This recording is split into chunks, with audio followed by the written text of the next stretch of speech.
लोकसभा चुनाव जैसे जैसे नजदीक आ रहा है, अपनी एकता को दिखाना भी पार्टियों के लिए बड़ी चुनौती बनता जा रहा है, जिसका फायदा क्षेत्रीय दल उठाने की कोशिश कर रहे हैं।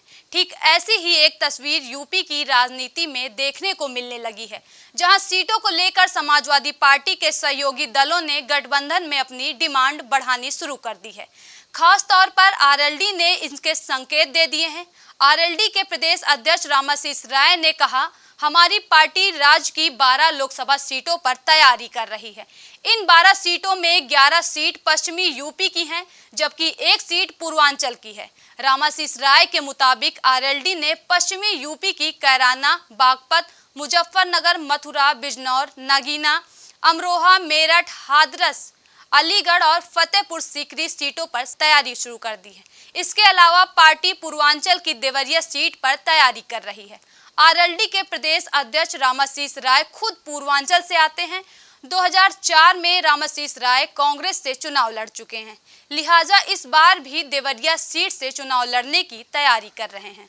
हालांकि 9 विधायकों वाली आरएलडी की इस प्रेशर पॉलिटिक्स के पीछे कई और वजह नजर आ रही हैं। 2019 के लोकसभा चुनाव में सपा बसपा महागठबंधन में रालोद भी शामिल हुई थी, लेकिन चुनाव संपन्न होने के बाद बसपा गठबंधन से बाहर हो गई थी।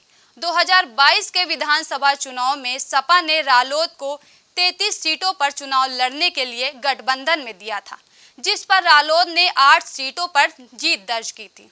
आरएलडी के विश्वसनीय सूत्रों की माने तो जिन 12 सीटों पर पार्टी तैयारी कर रही है, उनमें से 10 सीटों पर आरएलडी चुनाव लड़ना चाहती है। इसका संदेश सपा को आरएलडी द्वारा पहुंचा दिया गया है। आरएलडी की इस डिमांड के पीछे 2004 में सपा के साथ गठबंधन का हवाला दिया जा रहा है। 2004 के चुनाव में आरएलडी और सपा के बीच गठबंधन हुआ था।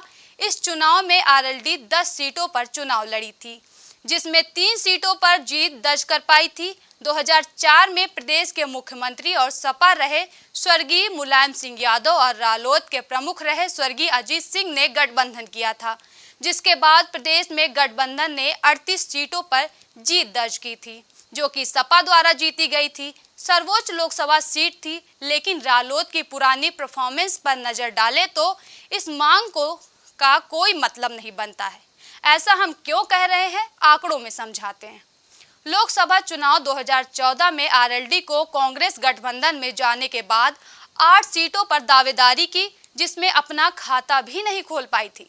वहीं बात करें 2019 लोकसभा चुनाव की, जिसमें आरएलडी ने फिर सपा और बसपा के साथ गठबंधन की, जिसमें यहां 3 सीटों पर दावेदारी की और इसमें भी एक भी सीट नहीं जीत पाई।